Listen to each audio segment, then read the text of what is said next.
Hi friends, నిన్న పచ్చి మామిడికాయలు న్యాచురల్‌గా ఎలా పండించుకోవాలో చూసాం కదా! ఈరోజైతే అలా పండిన మామిడికాయలని ఎక్కువ డేసు పాడవకుండా ఎలా స్టోర్ చేసుకోవాలో చూద్దాము. ఇదైతే ట్రాన్స్‌పరెంట్ ఫాయిల్ పేపర్ అండి. ప్రతి సూపర్ మార్కెట్‌లో ఈజీగా దొరుకుతది. నేనైతే 30 మీటర్స్‌ది తీసుకున్నాను. రూ. 100 పడింది.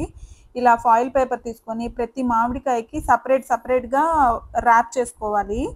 మామిడికాయ అంతా కవర్ అయ్యేలాగా 2, 3 రౌండ్స్ ఏసి ర్యాప్ చేసుకోండి.